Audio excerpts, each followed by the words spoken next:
Hello, this is Rory with the Love Chat, and today's topic is the green eyes of jealousy.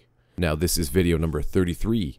If you have a question you'd like for me to consider featuring on this channel, please write it in a comment below. And if you enjoy these videos, please subscribe and hit like.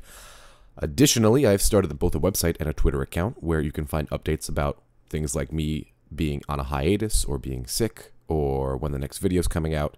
But let's jump right into it. Now then. The green eyes of jealousy. Now, when we're in a relationship, or when we're going through a breakup, jealousy, I'll say about 80% of the time, has a role to play. And the biggest reason is because, typically when we've been broken up with, we see that our partner gets with somebody new or is talking to new people shortly after they were with us. And this is a crappy way to feel. And so, really, you're not even just dealing with jealousy, but you're also dealing with the sense of being second best.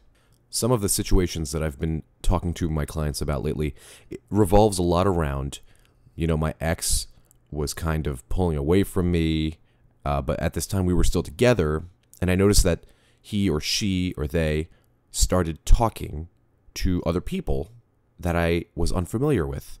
I had a client I spoke with yesterday, and he said that his ex was talking to people over a video game and openly flirting with them.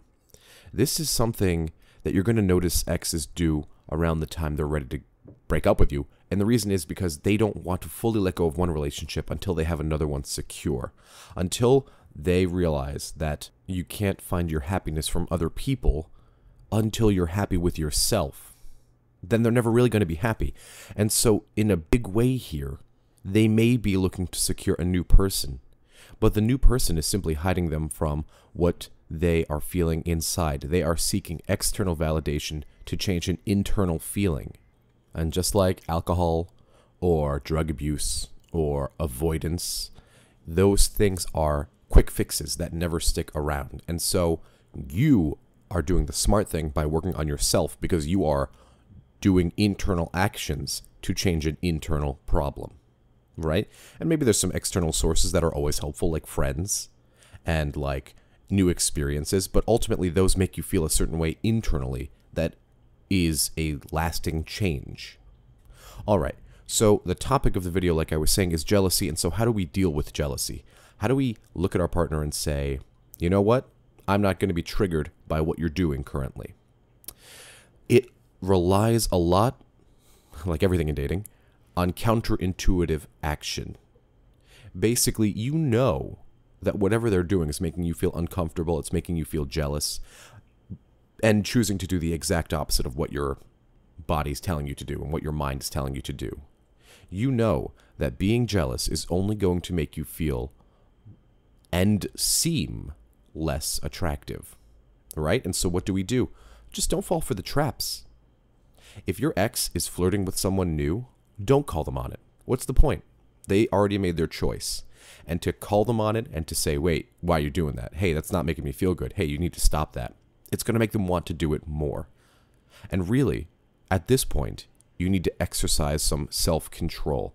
You need to say, really think logically and say, this is not going to get me what I want, and so I shouldn't do it. This is going to make me seem even less attractive and even less secure. Even less confident.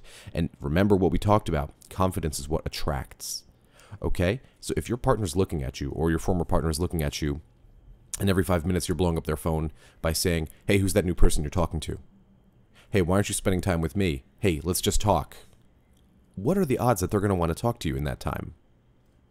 You have to show them that they made a mistake. And one of the ways that you show them you make a mistake is not only by going no contact and showing them the consequences of what they've done, but it's also showing them that you're a secure, confident person. It's beginning to change yourself in their eyes.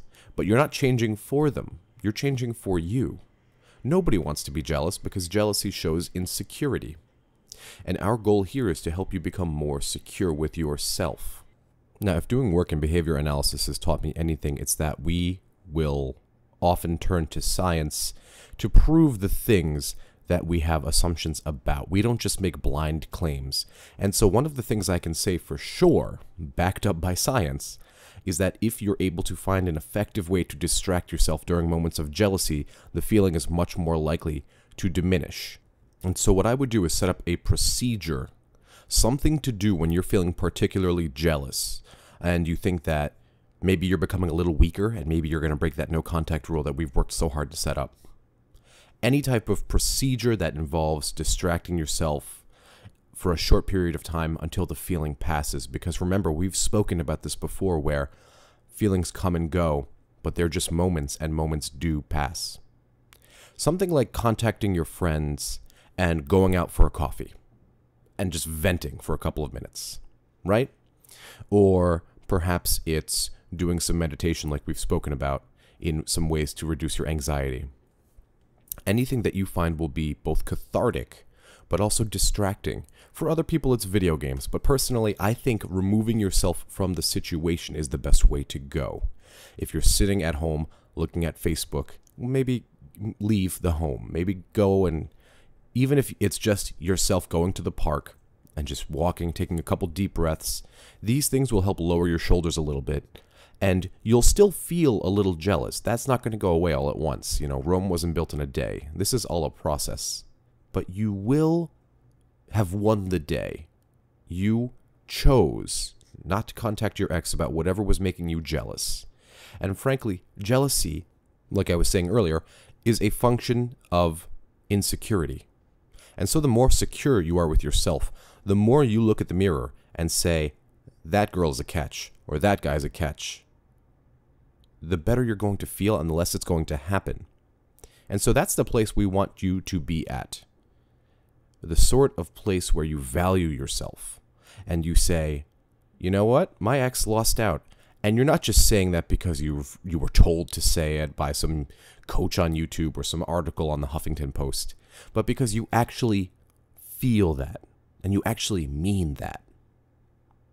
And so during this time of the breakup, you're not going to be able to say it completely truthfully to yourself. So let me say it for you. You are a catch. Your ex did lose out. And once you look in the mirror and you make a change and you're able to grit your teeth through the hard times, well, that's when you're actually going to smile at yourself in the mirror and go, yeah. That's all I had for today. If you found my video helpful, I'd be very grateful if you'd subscribe and hit like. Please leave a comment below and tell me what topics you'd like covered in the future. Also, if you'd like to do a Skype coaching or email coaching, be sure to email me at thelovechat@gmail.com or visit my website, thelovechat.net/coaching. Until next time.